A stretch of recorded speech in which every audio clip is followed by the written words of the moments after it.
A lot of times, the emotional labor that you were then tasked with was not actually yours to start with. But because you were so perceptive and no one corrected you, you made the assumption that this is mine to work with. What many people assume is empathy is, because I can perceive this thing, it must be mine to resolve. It will sound like, I can't leave them like this, or I need to do something about it. They're obviously having a hard time. I need to fix it. I need to make it better. I need to smooth it over with humor or reassurance or closing the gap if they're taking some space. I'm the one to reinitiate that.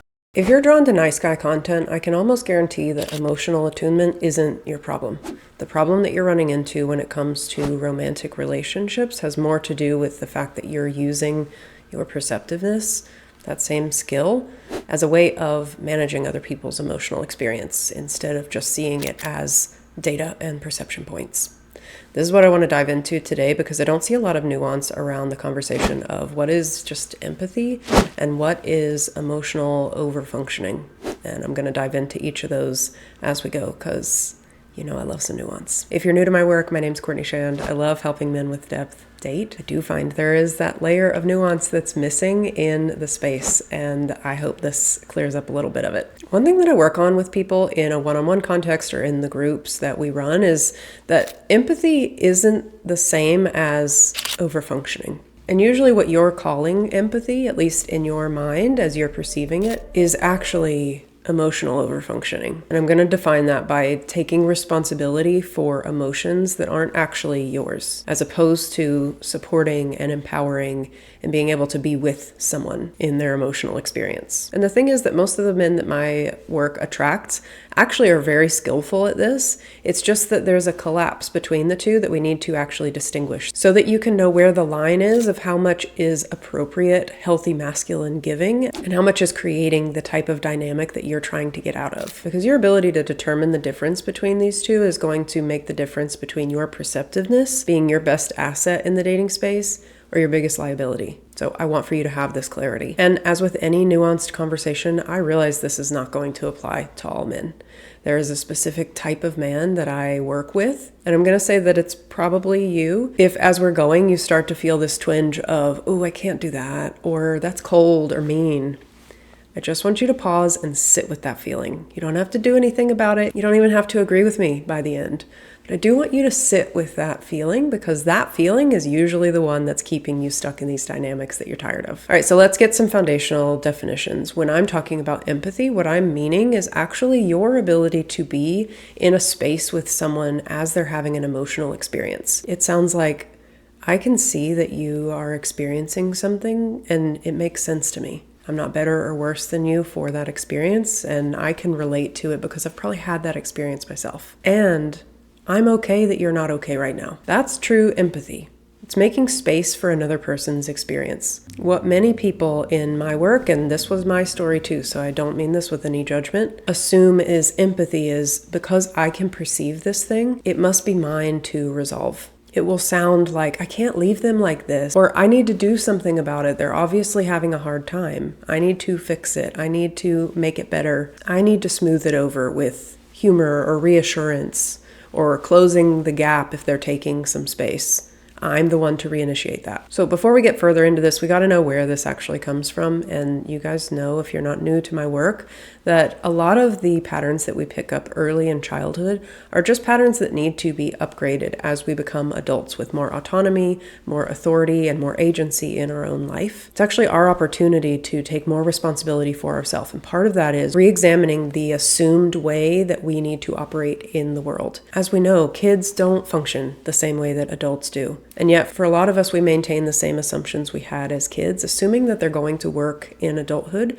And when they don't, we're kind of surprised. It can be either a rude awakening or a really empowering moment to take inventory for ourselves and set a new course. Because here's what I've seen, is that your perceptiveness when you were young is what allowed you to adapt. Maybe you had a parent whose emotions set the tone for the family, and your ability to adapt and navigate that situation is not only what kept you alive, but kept you safe. And in some cases, even rewarded you for being kind and loving and sweet. So you probably learned along the way that relating to someone or being close to someone means doing a specific type of emotional labor. And a lot of times, The emotional labor that you were then tasked with was not actually yours to start with. But because you were so perceptive and no one corrected you, you made the assumption that this is mine to work with. But if we fast forward this to an adult romantic relationship, this often positions you as the therapist, the parenting caregiver, the one who's responsible for her emotional state, often at the expense of your own. And you're usually going to be attracted to a specific type of vulnerability. It's like a native language that you can hear even from across the room. But this specific type of vulnerability usually means that she's not able to step into her level of agency and power either.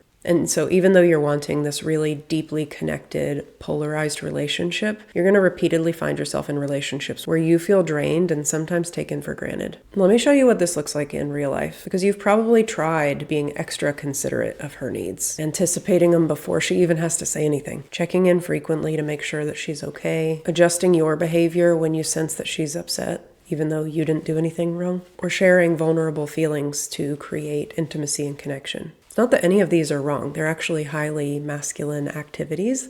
That's where I think the nuance gets missed, and this is what I want to zoom in on. Because a lot of times these very approaches that are masculine create the opposite effect when they're done from the wrong energetic stance. And here's where it gets sneaky. Because you being considerate of her needs and anticipating what she might need before she has to ask can be incredibly attractive. For example, if you know your partner's under a lot of stress or is having a hard week at work, to look for ways that you can step in, take some things off her plate, elevate her mood a little bit, and allow her to relax more into her feminine energy is something that I would say most women are after. Where it backfires is if the relationship itself isn't set up on reciprocity. For a lot of my clients, this is the case, which means that instead of you doing these generous things so that she can replenish and give back to you, there's an unconscious contract being formed where if I do all of these things, there's an expected experience that I want to have in return. But instead of it being a common part of our conversations together, I'm going to hold this one back because it feels probably really vulnerable for me to admit that I desire to be appreciated and adored too. This is a sneaky way that our childhood patterns can show up in our adult life. Because if she doesn't respond with the level of gratitude and closeness and admiration that you were hoping, you're going to feel underappreciated. And that makes sense. That's just human nature.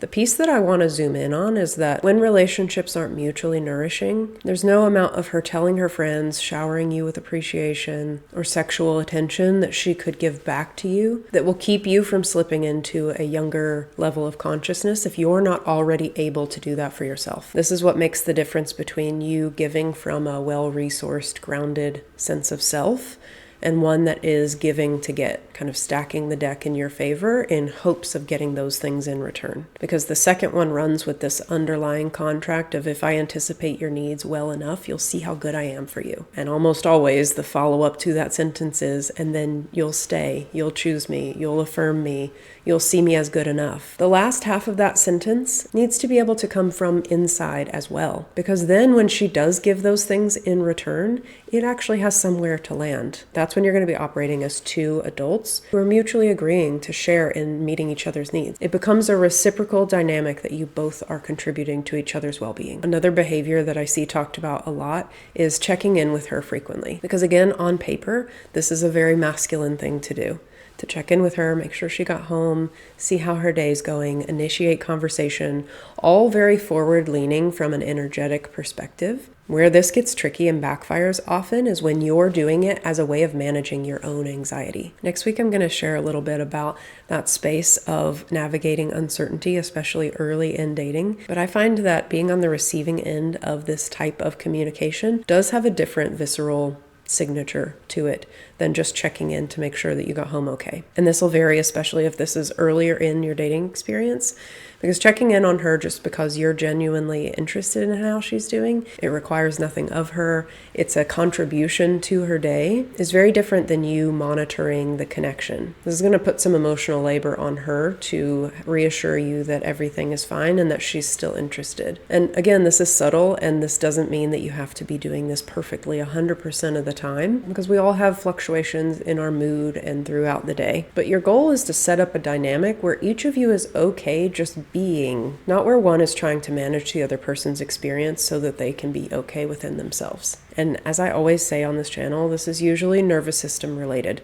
This particular skill is one that we cover in Grounded. We're going to be starting another cohort of that in the next couple of weeks. So if you're interested, I'm going to put all the information that you need in the description below. I want for you to experience being able to feel calm and centered even when uncertainty is present. And that's part of what we designed Grounded to help with. The other one that I see often is adjusting your behavior when you sense that she's upset. This one is very sneaky because there is an element of this that is pro-social. Your ability to perceive that someone else is upset and to see what needs to shift. Is it something that I've done? Is actually a very empathetic thing. Where this tips into overfunctioning and often backfires is when you're only able to tolerate certain emotional experiences of hers. That means if she's sad or upset or even happy, it creates dysregulation within you that you aren't sure how to ground. And this is advanced work, so this does take some practice. But we want to come from a place of, I'm okay that you're not okay right now. But again, if we go back to what empathy truly means, it's, I'm okay that you're not okay right now. Which means that I can come close to you if you need help and support, or I can give you some space and let you figure it out on your own. I can see that you're struggling with something, and because I can see it, I can ask you if there's anything that you need. I'm not taking over your sense of agency. I'm truly teaming with you in it. And I find that this one's actually quite commonly needing to be upgraded from childhood, where the overarching story was there's tension in the space, I must have done something wrong, or there's tension in the space and I need to fix it. Which again makes sense when we're wanting to get along with other people as children, but that's not masculine strength. That becomes emotional dependency and actually becomes control disguised as care. And the difference is trust.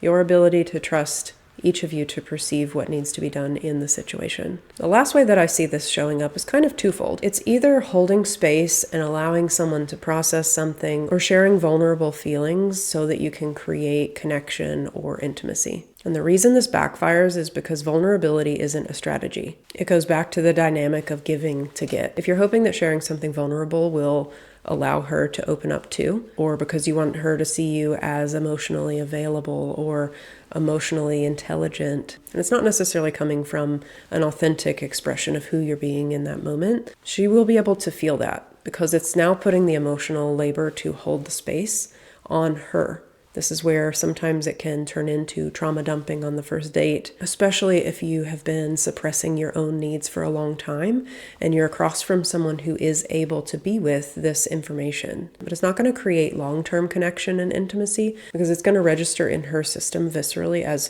whoa, this is a lot.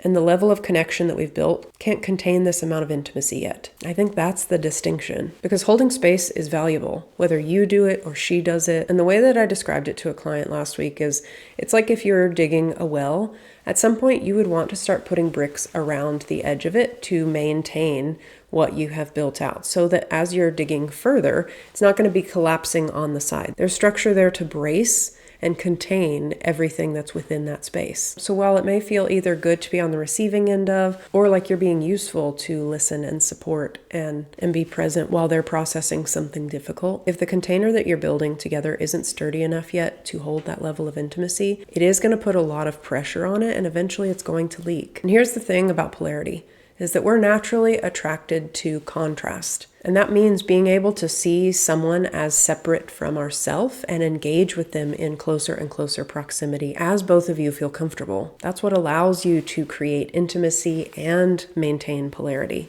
And that's the difference between these particular scenarios coming from a place of empowered masculine energy that's embodied and grounded and confident in what you're taking action on, and doing the same behaviors and then second guessing yourself and pulling back to overanalyze. The goal isn't to become emotionally detached. It's to become centered and grounded within yourself so that the care that you're giving is coming from a really stable place. One that allows reciprocity, not one that's trying to earn it. And this is subtle, but that is the difference of it registering to her as self-worth versus neediness. Because at the end of the day, I don't think it's talked about enough, especially in the content that I've seen, that women do really value the space that you hold, the perceptiveness that you have, the emotional attunement that you're very skillful at, and the depth that becomes available for you two to explore together as a result of that. But for an emotionally mature feminine woman, she's not looking for you to take responsibility for her emotional experience. She's looking for you to see her and trust her and partner with her on creating a more vibrant experience between the two of you. One where you can both stay solid in who you are and reveal your inner worlds to each other. That's the difference between emotional caretaking and overfunctioning and true partnership. And this is what we get into inside of the group Grounded. Your ability to regulate your nervous system and really ground the emotional experiences that you're having is what's going to allow you to see the situation clearly, act accordingly, and experience the reciprocity that you're after in your relationship dynamic. And it comes down to your ability to ground and expand the nervous system experience as you're feeling these patterns come up to respond in a certain way. Because these patterns often have really deep roots that you can't see when you're inside of it. And that's where having some external feedback and some practical skills to allow your nervous system to relax in these states when you usually constrict and go into these modes is what's going to help you heal it.